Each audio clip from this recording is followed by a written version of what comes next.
Alrighty, so we're looking here at some gameplay of a Russian player called Ensam who turns up in our Oceanic community occasionally. There's been a few accusations flowing around him and a lot of questionable gameplay. So I managed to spectate a full game he played a week or so ago, and I wanted to dig into it a little bit, see what we think, and see if we can justify the gameplay, quantify it, make some reasonable judgment calls on it.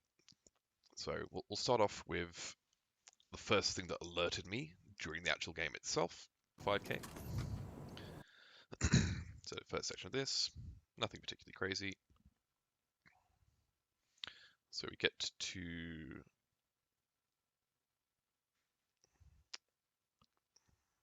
apologies, the next round, this one not too relevant. Okay, so we get to the first round where alarm bells are ringing a little bit for me. Playing So Silver in CSGO. let's just mute the in-game audio. Okay, so as he approaches catwalk here, you'll see that it's reasonable enough that you would look slightly to the right, up towards sandbags in that area in case someone is rushing really hard and has gotten there before you, but not necessarily a reasonable timing for people to be there. You'll see that he almost looks like he slightly traces them to the right as he gets to the top of this catwalk.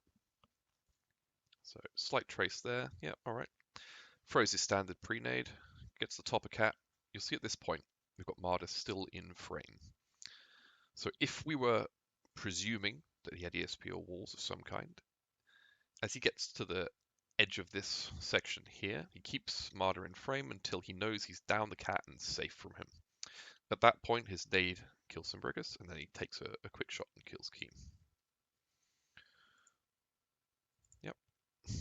He hears a shot from behind him on sandbags, which is likely also called for the people on Bravo, and also a very common place to play. And assuming he did see him earlier, or presuming rather he saw him earlier, he also knows he's there. So it gets to the end, cat, no one alive still, flicks up, takes the kill. Most of this is reasonably normal gameplay. Very brave for him, however, to get to this point of catwalk.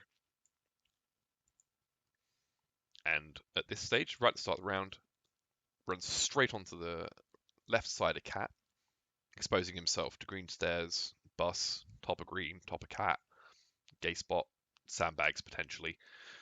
And as you run down this side of the map, it's something I do very regularly myself. It's a very high risk play, and the likelihood is once you get down this staircase, you're going to be taking fire either from sandbags if it hasn't already been cleared, or from, as we get there, the back of Bravo, if people are pitched down here trying to stop this play, or even people pushing into mid.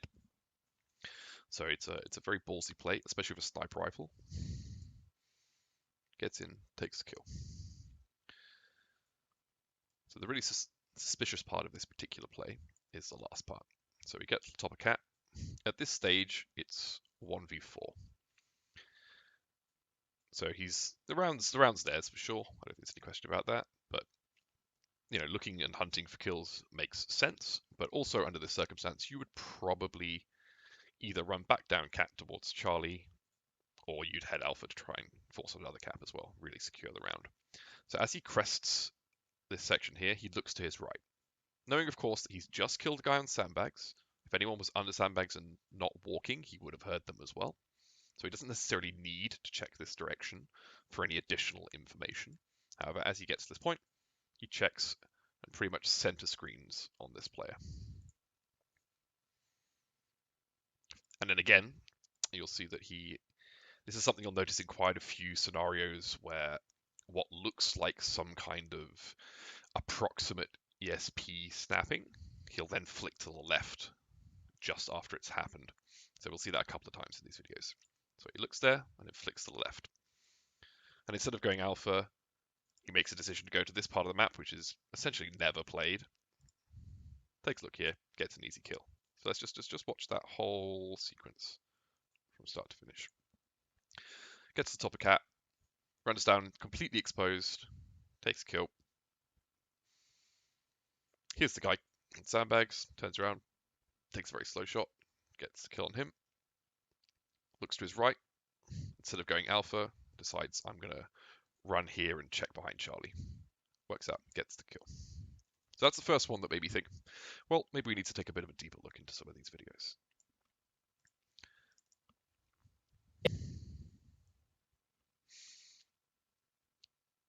So next clip starts off pretty normal. He doesn't do much that round.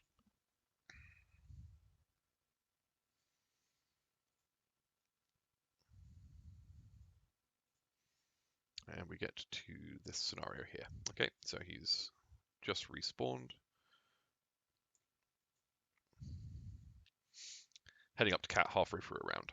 So at this point, it's potentially safe up on cat. That's a reasonable assumption. If the enemy is just respawned and you have Bravo control and are pushing towards Alpha, you can probably reasonably assume that you're quite safe. It does look like he looks straight here, though. I mean, you potentially would at least check it. I don't know. It's an interesting one, this one. So we'll give him the benefit of the doubt, certainly. Posts up here. He does hear some gunfire in this direction, so entirely possible he'd pre-aim this location. Sets up for Keem here, pre-aims him, misses him by a meter, but 180 ms gets the kill. The next point is odd. You'll see he now flicks to the right through multiple walls and looks like he sort of goes straight on the target. So here. And then you'll see he drags his cursor to the left again, as has been shown twice now, after having an ESP snap. He'll do it again in a second as well. So jumps up here.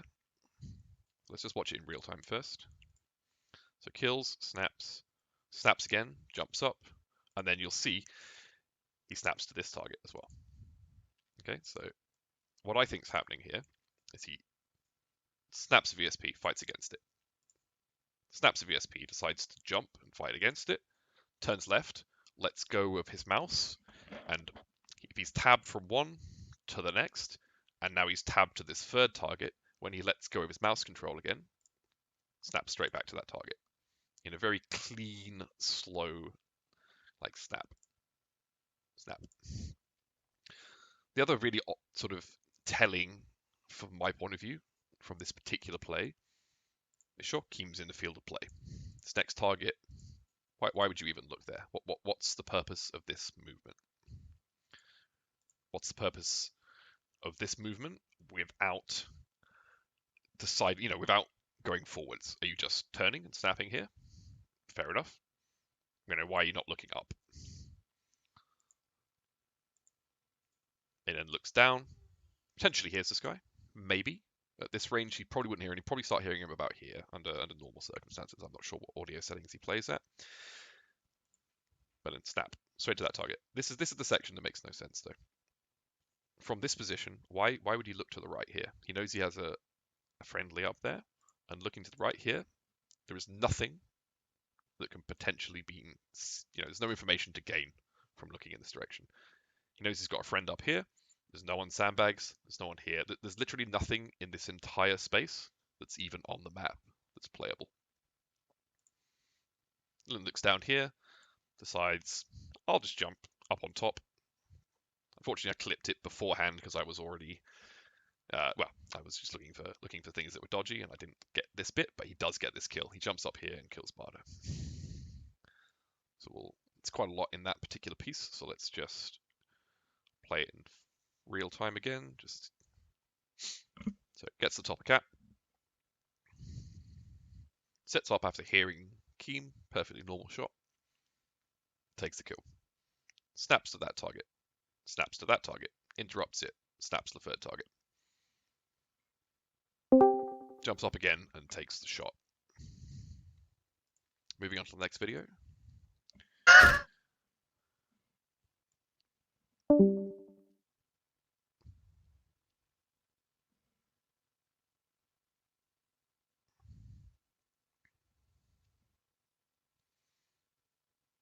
Okay, so this one's more about positioning and sort of strange gameplay.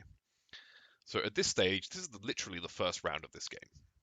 He has no reason to think anybody on the enemy team will not be sniping from their spawn, or at least covering mid. He runs straight up the top through the center, throws a normal grenade, and then instead of checking this entire section of the map, which is partially smoked for now, which will dissipate in a second. He doesn't check it at all. He doesn't scope. He doesn't look. He doesn't think about it. He stands smack bang in the center, top of mid, fully exposed. At this stage, anyone who's playing his opposite position or up in red could have killed him with considerable ease, but he has no fear. Complete impunity. Stands, takes his time, sees he's not getting a shot there, decides to move down cat. At this stage, the rest of his team are getting picked off. Gets a perfect normal shot here, trading for the guy on Bravo, post the calls. He's now the last person alive with everyone specking. You'll see a little pause here as well. So at this point, just like, it's a bit of an odd pause to then continue moving. So he ends up losing this duel. This is the only circumstance, I think, where he's the last person alive versus one other.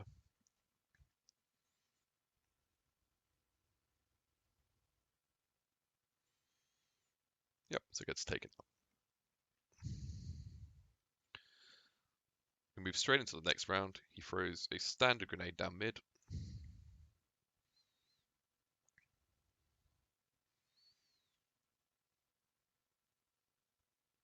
Tries to peek the smoke, watches up here. So, did you see it there? The little flick to the left. We'll just go back and replay it. So he's watching top of cat because he knows people rush from that perspective. Perfectly fine, reasonable position to try and assist from. So in about 1 second, he's going to unscope, flick to the left through the wall whilst unscoping, almost like he's checking the guy on crown. Once he knows he's safe, he flicks back to cover this position. See that? Let's watch it again. So, flick, safe.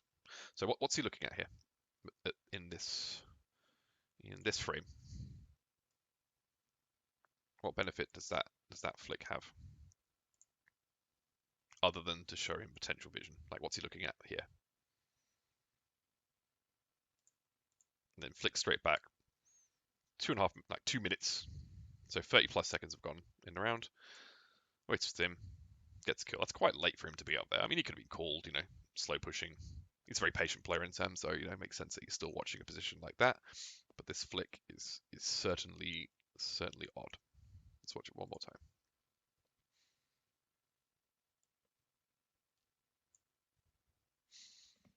So this is the end of that round. So we've just gone past there. He comes down here, looks, there's nothing over there, decides to come down here, and then he doesn't know if there's people on catwalk. He just comes out here yet again, fearing nothing. And he looks pretty closely aligned to this person. Like in that position, you're not checking anything, you're not scoping, you're just looking in a very strange angle here. And it just so happens to be aligned to that guy. He then checks mid. You'll see that that's a very subtle shift to the right. Let's watch that. So from one target, subtle shift to the next one. Then he pulls off it and looks towards Bravo. End of that clip.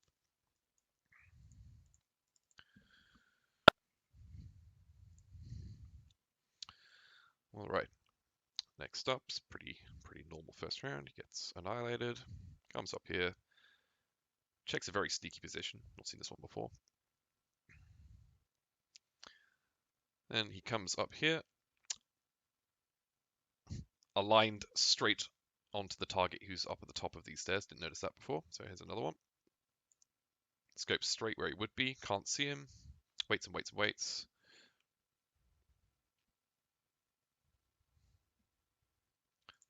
Looks here to see if he can see him on top cat. Not scoped. He's just sitting here unscoped, either to try and, I suppose, have more vision or potentially be able to quick scope someone. Personally, I would certainly be looking at cat if I was worried there was a threat there and I was making myself vulnerable by peeking my head over here. A starts to get capped. That's fine. He moves over. He peeks his angle with a sniper rifle, as you would expect. Nice and slow, careful, methodical. Definitely sees Clad there as he peeks. Repeeks, gets a kill. Nothing shady about that. The next phase of this, you'll see that we have Marder in the center, Biscuit over here. So Clad, who just died on Alpha, has called to Marder that Ensam is the top of green. So he knows that, and he's looking up here trying to make a shot on him. At this stage, you can see that Biscuit, if Marder was in a visible position on center, like cat stairs, Biscuit would definitely be able to shoot him, or at least call it out. At no stage does that happen, and you'll see eventually Biscuit will turn around. So as Ensam comes up to the top of this position and gets to this section here, you'll see that he almost seems to sort of center screen Marder's position and strafe along this angle, unscoped, not looking at anything, just sort of tracing where Marder is. He then tries to peek on the right-hand side of this to find an angle. At no point does he actually see him, but he keeps trying to peek it. You'll also see Bicky turns around, so at the time where Marder starts to push down Cat, Biscuit has already turned around and therefore cannot shoot him, cannot give this call to Ensam. So here we are, you'll start to see him lining up with him there. He then, instead of meticulously checking red or top of Cat, he just gives it one cursory glance, moves over, peeks the angle, looking to see if he can clip him on the staircase there. Can't find a kill, still hasn't seen him. This has never been seen at any point. You'll see Biscuit now turns around on sight over here. He was momentarily a second ago looking the same direction, you see. So he turns around, no longer able to give a call. And exactly as Marder starts to move, Ensam starts to move with him, strafing across here. Jumps up, takes a shot, takes the kill. So let's just watch that play in full. So tracks him. Can't find an angle, never sees him, jumps. And he doesn't jump until Marder's in a position in middle where he's not going to see him, right? So Marder's there, he gets behind the wall, Ensam knows he's safe, jumps up, has the advantage, takes the kill.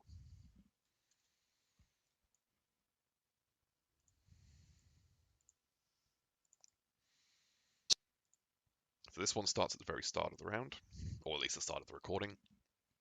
You'll see here that he flicks to the left. Looking up at Bravo, flicks center screen through a wall to the left. Bang. And then you'll see he does that same movement of a little pull to the left post the flick to make it look organic. But that little flick to the left here, what's he looking at?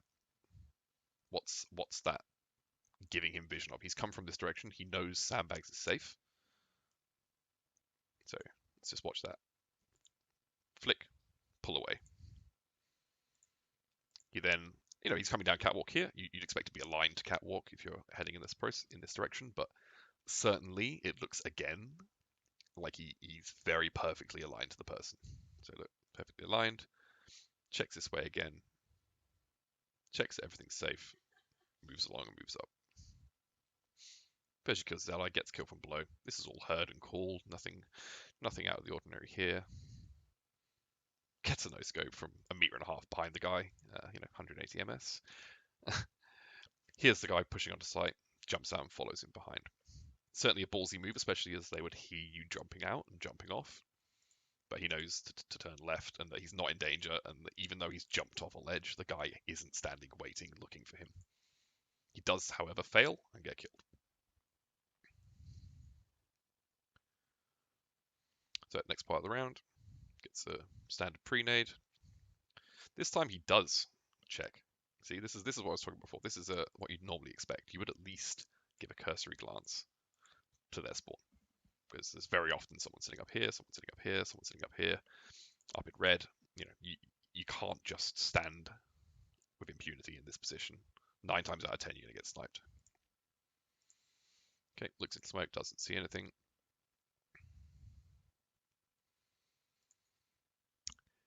This is an interesting one because it's very late in the round, like for someone to be running onto pipes.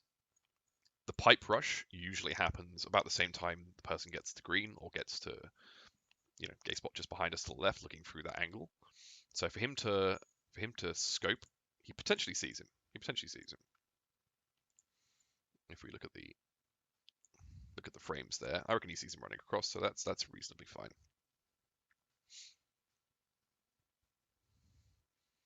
Starts to get fired at. It's a very slow, strange kill here, but you know, that's it is what it is.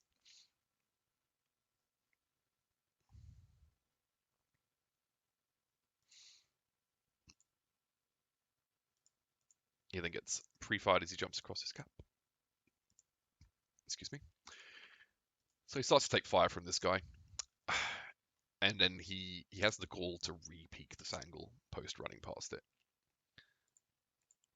So pirouettes, re-peeks it. He certainly looks like he's sort of almost aligning here, but he does re-peek the pipes and then flick down to the guy jumping off. But let's watch it in real time, so it's a bit more fluid.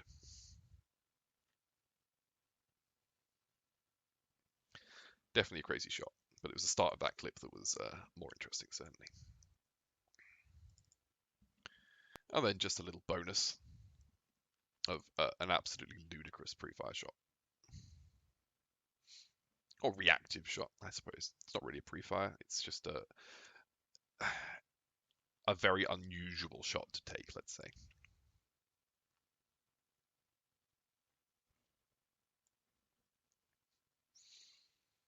I think there's anything else in this particular replay there.